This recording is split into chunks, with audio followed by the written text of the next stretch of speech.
Most people attend events.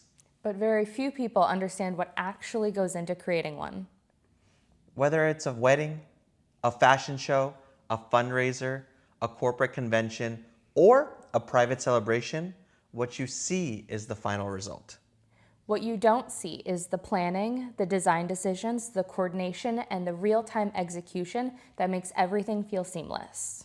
Welcome to Events Kokalattes, where we break down what really goes into creating events. I'm AJ, head planner at Kokate Events. I'm Elizabeth, head designer at Kokate Events. And if you've ever wondered how great events actually come together, you're in the right place.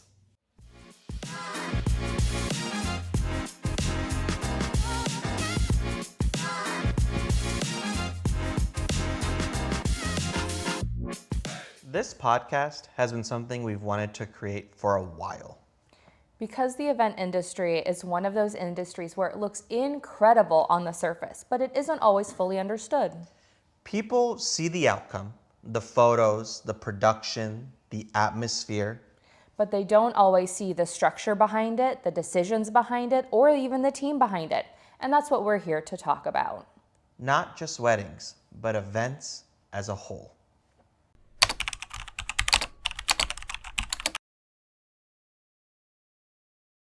For those who are new to us, Kokate Events is a planning and design company that works across a range of events. That includes weddings, social events, fundraisers, fashion shows, corporate events, and conventions. And while each of those looks very different on the surface, the foundation behind them is actually very similar. They all require strategy, design thinking, and strong execution.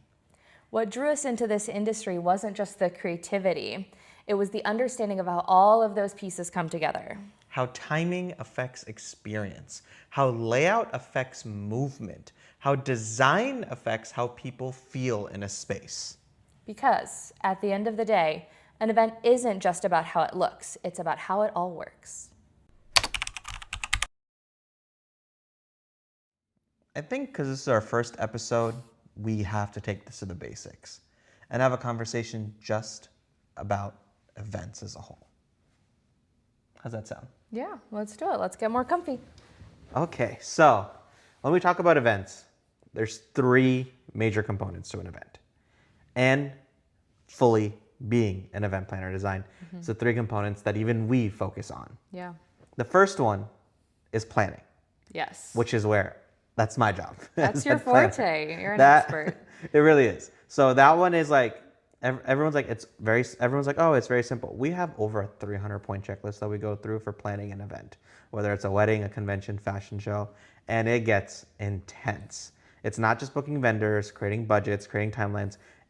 We go really minute into these details. Yeah. And we have to. I mean, that's how you plan an event. It's not just a one-day kind of thing for planning. Of course. Every event, as good as you can plan, there's always going to be some surprise that's thrown at you. So this checklist must really help make sure that you're covering all your bases and even planning those contingencies too. Yeah, I mean, we're plan A, we're plan B, plan C. I mean, we keep backup vendors, which is like huge for us. Having a photographer on standby in case you need to. Something like that, it can, you never know what's going to happen. Totally. But then the planning is just one part of it, right?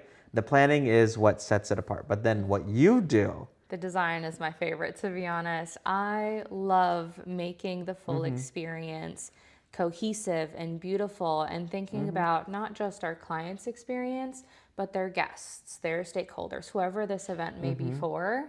It's really important that you look at it through their eyes as well, and you understand what they're going to be focused on, what they're going to transition to really make sure that they fully understand and they get your message, they get the client's vision. One of my favorite things that you do in our first official kickoff consultation that we do with our clients is when you ask them, what adjectives do you want guests to say when they're describing your event, whether it's a fashion show or wedding and stuff. Yeah. And it's something that I remember every single time, every client we talk to, they're just like, that's a question I never expected or have thought about. And that all comes under your design. Yeah, the adjectives really help me pick out exactly what's important to them, what they're looking to either incorporate into their event or even what they want their family, friends, clients to experience. So I find that question super valuable to understand what kind of atmosphere they're looking for. Yeah, and then even when you start off with the basics of creating a mood board all the way into actually like focusing on how exactly a guest is going to be, what they're going to smell. I mean, stuff like that. Yes, I do get pretty detailed in that, but I mean, it all comes back to making it a really good experience, not only for our clients and their guests. You really want to make sure that you're not like passing a landfill on your drive, somewhere if you're transporting it. It doesn't add to the right atmosphere. You want to make sure to pick routes that are beautiful or pick out important like landmarks to highlight, or even as we're doing conventions, like that layout map that you work on as well. I love going through those site walkthroughs because it's really easy to then see, okay, I need to put something here. This space is feeling a little empty. Like, how do we make the whole thing feel immersive? That's really what the design is focused on. It's not just decor. It's really like the full experience, the immersive experience. And that's why like design and planning go hand in hand so Exactly. much. You're like, hey, I want to make sure that this person has this kind of experience. And then I have to plan that accordingly. Even when we do like our guest experience walkthrough days where we'll walk around the camera being like, oh, this is what the guest is going to see when they arrive from the airport and this is how they're going to walk. And you're just like, why do you need to plan that? It's like, because it matters. Yeah. And we'll cover guest experience a lot more Yes. in our next episode. Next episode's all about guest experience. So I'm excited about that. But then there's the third part, execution. Yes. Oh my gosh. That is your favorite part, I think, hands down. I like to say that we are super well planned, but even the most well planned events never go 100%. Of course, It's there's never always happened. surprises. Ever happened. And if you say that an event went perfectly, it wasn't that complicated of an event. You had a good planner then. But even when things go wrong, it's all about how we deal with it. I don't know if you remember, there's that one time where we were like, we had all these candles set up and we were like, okay, we have like 200 candles. But then they're like, oh, we need 50 more. We work around it. We find ways to get more candles and stuff like that. Sometimes just rearranging it, adding another element can really just help you flexible. It's all about finding the right tools and being flexible in your mindset on that day. What else helps you during execution? During execution, honestly, it's just thinking of it as like multiple various parts that come together. It's like a puzzle. You have all these little different pieces all doing their own thing, and it just comes together. And it's beautiful. It's perfect. Even if there's someone who's having any issue or something like that, it's resolving it quickly. If it's actually even an issue,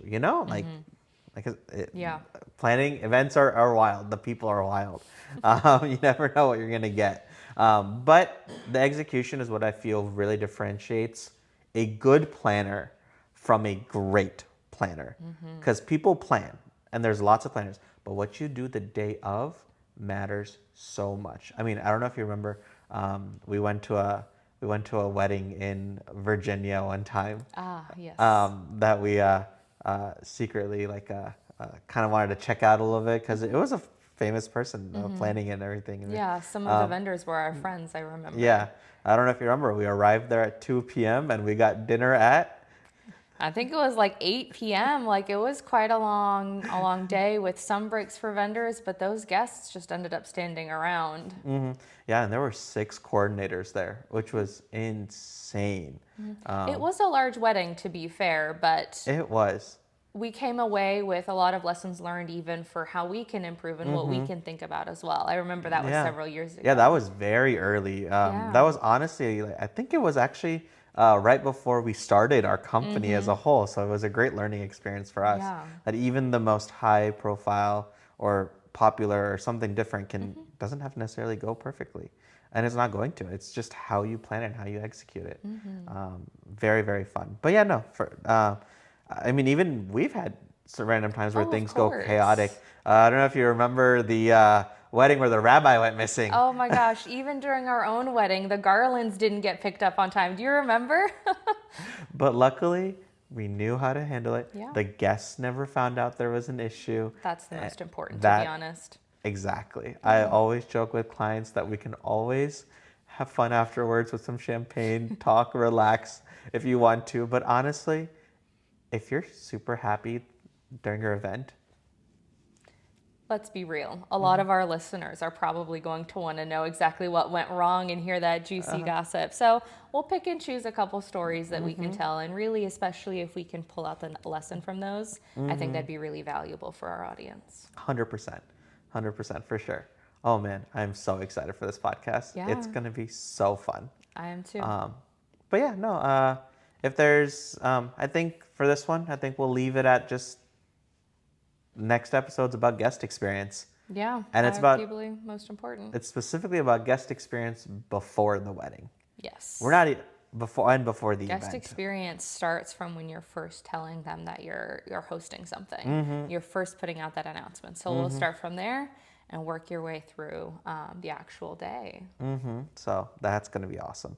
But yeah, thanks so much for joining. I mean, it's for our first episode, it's going to be awesome. Yeah, we have a lot more to dive into, and we're excited to share what we've learned and even learn from you guys. And we'll eventually be bringing some friends and other people in the industry as well to share their experience. Oh yeah, we have a lot of guests planned. It's going to be so fun. Yes, you have a lot to learn, and we're excited to learn with you.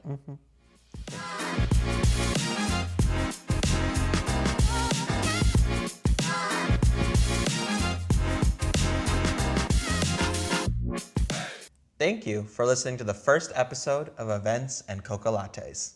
If you enjoyed this, please make sure to follow along. And in the next episode, we're diving into the guest experience and why that's one of the most overlooked aspects of any event. We'll see you in the next one.